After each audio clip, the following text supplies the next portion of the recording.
घरोघरी मातीच्या चुली या मालिकेच्या येणाऱ्या भागामध्ये ऐश्वर्याला ज्या वेळेला समजतं की इकडे जानकीने खूप मोठी पार्टी आयोजित केलेली आहे आणि या पार्टीमध्ये आता जानकीने पूर्णपणे सगळ्यांना बोलवलंय, पण मला आणि आजीला डावललंय. आता यांच्या रंगाचा बेरंग करायला पाहिजे म्हणून ऐश्वर्या तिच्या वडिलांना सांगायला लागते, डॅडा, तुम्ही बातमी जी दिलीत ना की तिकडे आता पार्टी चालू आहे, तर अजून एक माझं काम करा. यावरती सयाजीराव सांगतात, काय काम करायचंय? त्यावरती ऐश्वर्या सांगते, त्या ठिकाणी आपले लोक पाठवा. तिथलं CCTV कॅमेऱ्यामध्ये दिसेल अशा प्रकारे त्या लोकांना तोडफोड करायला सांगा. तोडफोड करायला सांगून तिथे आता CCTV कॅमेऱ्यामध्ये रेकॉर्ड होईल असं त्यांना बोलायला सांगा, की ऋषिकेश दादाला फोन करून सांग रे, सगळं काम झालेलं आहे, इथली तोडफोड केलेली आहे. म्हणजे काय होईल, हे सगळं CCTV फुटेज घेऊन मी आता इकडे ह्यांची पार्टी खराब करण्यासाठी जाईन. ऐश्वर्याचा हा डाव असतो. तिला वाटतं आपला डाव यशस्वी होईल, पण या सगळ्यामध्ये CCTV फुटेजमध्ये अशा सुद्धा काही गोष्टी रेकॉर्ड होणार असतात ज्याची ऐश्वर्याला कल्पना नसते. आता ऐश्वर्या विचार करते, ते CCTV फुटेज घेऊन मी या सगळ्यामध्ये आता या सगळ्या परिवाराचा रंगाचा भंग करायला जाईन. इकडे आता ऋषिकेशने एक्सेप्ट केलेलं असतं की सगळे परिवार आपल्यासोबत पार्टीला आलाय. जानकीला तो ॲक्च्युली चिडतो आधी, त्यानंतर मग आता इकडे सौमित्र सांगतो, दादा, एक छोटीशी आपण व्हिडिओ क्लिप बघूया, जेणेकरून आपल्या फॅमिलीसोबत आपण घालवलेले काही मोलाचे क्षण या सगळ्यामध्ये आनंददायक ठरतील. असं म्हटल्यावरती आता मात्र इकडे सुमित्रा ऋषिकेशच्या जवळ येते. ऋषिकेशच्या जवळ येऊन त्याला विश करते आणि या सगळ्यामध्ये आता छोटीशी क्लिप, त्यांच्या लहानपणीच्या आठवणी, हे सगळं प्ले केलं जातं.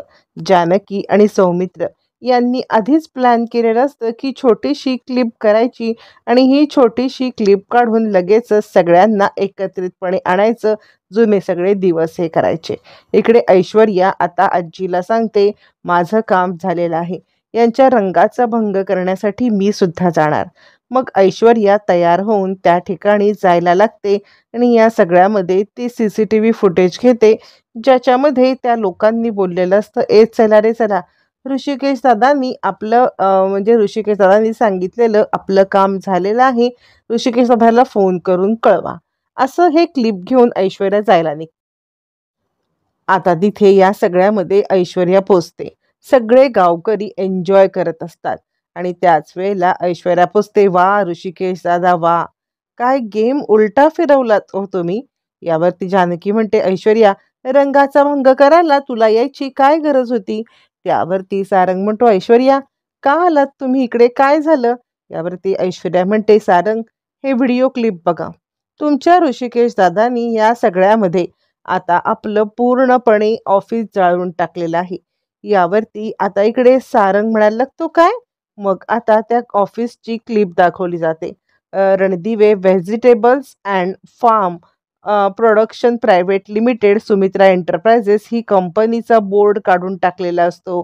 सगळं अस्ताव्यस्त पसरून टाकलेलं असतं आणि आता या सगळ्यामध्ये हे सगळं सगळं व्हिडिओ क्लिप ज्या वेळेला रणदिव्यांचे फॅमिली ट्री दाखवले जात असतं त्यावेळेला दाखवलं जातं. पण त्याच वेळेला इकडे आता ती माणसं बोलताना दाखवली जातात, ए ऋषिकेश दादाला कॉल करा आणि या सगळ्यामध्ये सांगा रे की ऑफिस आपण जाळून टाकले. मग सारंग बायकोचा बैल चिडतो. चिडून त्याने लगेचच ताबडतोब आता या सगळ्यामध्ये जे व्हिडिओ क्लिप चालू असते तिथे फॅमिली फोटो असतो व्हिडिओमध्येच, त्या फॅमिली फोटोवरती आता फेकून त्याने आता एक मेणबत्ती मारून तो फॅमिली फोटो पेटवण्याचा प्रयत्न केलेला असतो आणि तो तिकडून निघून जातो. सगळा फॅमिली फोटो धडाधड धडाधड पेटायला लागतो. पण त्याच वेळेला इकडे जानकी पाणी ओतून ते थांबवते आणि जानकी सांगायला लागते, बरं झालं, एक डाव तू जिंकलीस ना. ससा आणि कासवाच्या या रेसमध्ये आपल्याला या सगळ्यामध्ये आता ससा आणि कासवच बनायचं आहे. तू ससा बनून जरी आत्ता जिंकली असलीस तरी कासव बनून मी पुढची बाजी मारणार. असं म्हणत जानकी ते आता पूर्णपणे आग विझवते. त्यानंतर या सत्याचा शोध घेण्यासाठी जानकी सौमित्राची मदत आता जानकी सौमित्रची भेट घेऊन त्याला सांगते, ह्या ऐश्वर्याने हे सगळं जे काही नाटक केलंय आपल्याला त्या सगळ्यामध्ये हे पथ्यावरती पडलेलं आहे. तुम्ही एक काम करा भाऊजी, तुम्ही ना CCTV फुटेज तिने आतलं आणलं ना, तुम्ही आपल्या पूर्ण ऑफिसचं CCTV फुटेज आणा त्यावेळेचं. यावरती आता इकडे सौमित्र सांगायला लागतो, वहिनी म्हणजे तुला काय म्हणायचंय, हे CCTV फुटेज आणून काय होईल? यावरती जानकी सांगायला लागते, हे बघा मला असं वाटतंय की या सगळ्यामध्ये ऐश्वर्या आणि सयाजी काकांचा हात आहे. ज्या वेळेला आपण हे CCTV फुटेज घेऊन येऊ त्यावेळेला सारंग भाऊजींच्या समोर आता आपण त्या CCTV फुटेजला पूर्णपणे समोर ठेवू आणि या सगळ्यामध्ये सारंग भाऊजींना दाखवू की हे सगळं कुणी केलंय. मला खात्री आहे कुठचा तरी क्लू मिळणार. ज्या वेळेला माणसाची 100 पापं भरतात ना, त्याच वेळेला खऱ्या अर्थाने माणूस त्या जाळ्यात अडकतो. तशी ऐश्वर्या अडकलेली आहे. ऐश्वर्याला या सगळ्यामध्ये आता इतका पश्चाताप होईल ना, की ती स्वतःच तिचं डोकं आपटत बसेल आणि या सगळ्यामध्ये स्वतःचंच डोकं फोडून नाही घेतलं तर माझं नाव सांगा. मी आता अशी पहिल्यासारखी जानकी राहिलेली नाहीये. सौमित्र म्हणतो, खरंच वहिनी, मला वाटलं होतं दादाच्या या वाढदिवसानंतर तू कोलमडून जाशील. घडलेला प्रकार बघून तू या सगळ्यामध्ये मला माहिती आहे तू न खूप खंबीरपणे उभी राहशील. यावरती मग जानकी सांगते, तुम्ही लवकरात लवकर ते CCTV फुटेज मला आणून द्या. मग आपण ऐश्वर्याची कशी आता या सगळ्यामध्ये वाट लावतोय ते बघा. त्यानंतर मग आता सौमित्र CCTV फुटेज आणण्यासाठी ऑफिसमध्ये जातो आणि सौमित्राला CCTV फुटेज मिळायला काही वेळ नाही लागत. इकडे ऐश्वर्या सयाजीरावांकडे सारंगला घेऊन येते. सारंगला आता घडलेला प्रकार सयाजीरावांना सांगते आणि म्हणते, ऋषिकेश दादांनी आमच्याच इकडे हल्ला केला. यावरती आता इकडे सयाजीराव सांगतात, काय काळजी करायची नाही. हे बघा, मी 2 सिक्युरिटी गार्ड आता तुमच्या इकडे माझ्या इथले पाठवतो. माझ्याकडे बरेचसे लोक आहेत आणि तुम्ही चिंता करायची नाही, मी तुमच्या सोबत आहे. यावरती आता इकडे सारंग म्हणतो, ज्या ऋषिकेश दादांनी मला सगळं शिकवलं तोच माझ्या असा मुळावरती उठलाय. यावरती मला विश्वास बसतच नाहीये. त्यावरती सयाजीराव म्हणतात, तुम्ही चिंता करायची नाही. आपण जोपर्यंत तुमच्यासोबत आहोत ना, तोपर्यंत कुणा कुणाला घाबरायची तुम्हाला काही गरज नाहीये. आपण आहोत ना, आपण तुम्हाला या सगळ्यातून बाहेर काढणार. यावरती ऐश्वर्या विचार करते, करा करा, बाहेर काढण्याच्या गोष्टी करा, पण हा माणसाला मीच घेऊन बुडणार आणि याला असा काही धडा शिकवेन ना की ह्याला कळणारच नाही. आता ऋषिकेश घरी आल्यावरती जानकीवरती चिडलेला असतो. काय गरज होती तुला हे सगळं करायची? यावरती जानकी म्हणते, ऋषिकेश ऐका ना. ऋषिकेश म्हणतो, अजिबात नाही. जानकी, आत्तापर्यंत मी तुझ्या प्रत्येक गोष्टीवरती विश्वास ठेवला. तुझ्या प्रत्येक बोलण्यावरती विश्वास ठेवून मी तुझ्या बाजूने ठामपणे उभा होतो. पण तू आज जो काही माझ्यासोबत वागलीस ना, ते सगळं सगळं मला याच्यामध्ये आता विसरायला भाग पडतंय की आत्तापर्यंत तू माझ्यासाठी काय काय केलंस ते. जानकी, या सगळ्यामध्ये खरं सांगू का, तर मला तुझा खूप राग आलाय. तू का सगळ्यांना तिकडे आता बोलवलं होतंस? का सगळ्यांना या ह्याच्यामध्ये आता उगाचच भरीस पाडलंस आणि सगळ्यांच्या गावासमोर नाचक्की करून घेतलीस? जानकी सांगते, तुम्ही काळजी करू नका. मी या सगळ्यामध्ये ऐश्वर्याला पूर्णपणे जोपर्यंत नेस्तनाभूत करत नाही तोपर्यंत मी शांत बसणार नाही. यावरती ऋषिकेश म्हणतो, तू काय करणार आहेस? जो काही अपमान व्हायचा तो सगळा अपमान झालेला आहे. जानकी म्हणते, नाही, मी या सगळ्यामध्ये जोपर्यंत धडा शिकवत नाही आहे ह्या दोघांना सुद्धा तोपर्यंत मी गप्प बसणार नाही. असं म्हणत जानकी आता इकडे ऋषिकेशला शांत करते आणि आता ती सौमित्राला भेटायला येते. सौमित्राला म्हणते, भाऊजी झालंय का, CCTV फुटेज मिळाले का? यावरती सौमित्र म्हणतो, हो वहिनी, आणि तुझा अंदाज बरोबर ठरलाय.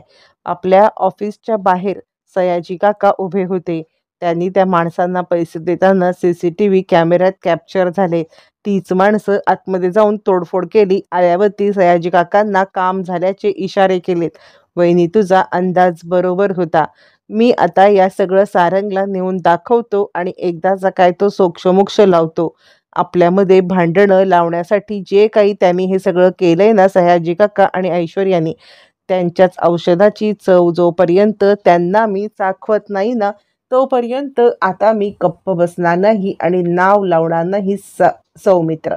असं म्हणत सौमित्र आणि जानकीचा प्लॅन वर्कआउट होतो. मग सौमित्राला सारंग सौमित्र येतो आणि म्हणतो, सारंग, तुला माहिती आहे आज काय घडलं? हे मोबाईलमधलं फुटेज बघ. उगाच नाही तुला बायकोचा बैल म्हणून सगळेजण बोलत. या फुटेजमध्ये जी व्यक्ती आतमध्ये आलेली आहे त्याच व्यक्तीने बाहेर जाऊन सयाजी काकांकडून पैसे घेतलेत आणि त्यांना काम झाल्याची खूण पण केलेली आहे. यावरती सारंग म्हणतो, काय बोलतोयस दादा? यावरती सौमित्र म्हणतो, जरा तरी बायकोच्या प्रेमाची, आंधळ्या प्रेमाची पट्टी काढ आणि बघ काय चाललंय ते. असं म्हटल्यावरती सारंगला आता सौमित्र ते क्लिप दाखवतो आणि म्हणतो, आता तरी तू विचार कर ना, ज्या पद्धतीने आपला फॅमिली फोटो तिकडे जाळून आलास, हे सगळं कारस्थान करणाऱ्या ऐश्वर्याला कधी जाब विचारणार आहेस तू? कधी तिला विचारणार आहेस की तिने हे का केलं? आज जर का तू गप्प बसलास तर या सगळ्यामध्ये तुझी नाचक्की होईल. लक्षात ठेव, आज तू गप्प बसून चालणारच नाही. यावरती सारंग सांगायला लागतो, ऐश्वर्याने माझ्यासोबत डबल गेम केला. सयाजी काकांनी तिला साथ दिली. यावरती सौमित्र म्हणतो, बघ, आणि हे कुणासाठी? तर ऋषिकेश दादा आणि जानकी वहिनी यांचा आता प्रोग्राम स्पॉइल करण्यासाठी. तुला या सगळ्यामध्ये समजायचं असेल ते समजून घे. आपल्या घरामध्ये आग लावण्यासाठी हे सगळं करण्यात आलेलं आहे आणि याची याची तुला खबरबात पण नाहीये. यावरती सारंग सांगायला लागतो, नाही, आता मी ऐश्वर्याला अजिबात घाबरणार नाही. मी आत्ताच्या आत्ता तिला जाब विचारतो. असं म्हणत सारंग ऑफिसला येतो, कारण ऐश्वर्या ऑफिसमध्ये असते. पण तोपर्यंत तिकडे ऋषिकेश आलेला असतो. सारंग, काल तिकडे येऊन जो काही तमाशा केलास, आत्ता तरी तुझे डोळे उघडले का? असं म्हटल्यावरती सारंग म्हणतो, दादा खरंच मला माफ कर. या सगळ्यामध्ये मी चुकलो. ऐश्वर्याने माझ्या डोळ्यावरती पट्टी बांधली. तो जाब विचारायला मी इकडे आलोय. मग आता सारंग आणि आता इकडे ऋषिकेश. ऐश्वर्याला ऋषिकेश म्हणतो, ऐश्वर्या, जे काही येऊन तिकडे केलंस ना, तो कच्चा चिठ्ठा खोललेला आहे. मी पोलीस कंप्लेंटच करणार आहे. माझ्या इकडे येऊन आता तू जे काही आगीचे खेळ खेळलीस ना, त्यासाठी मी पोलिसात जाणार. असं म्हणत आता ऋषिकेशने धमकी दिलेली असते. सारंग म्हणतो, ऐश्वर्या, तुम्ही चुकलात. या बाबतीत मी तुमची कोणतीही मदत करणारच नाहीये. सारंगचे डोळे कायमचे उघडलेले आहेत. सारंगचे डोळे उघडले असले तरी सारंग या सगळ्यामध्ये काय निर्णय घेणार हे येणाऱ्या भागातच कळणार.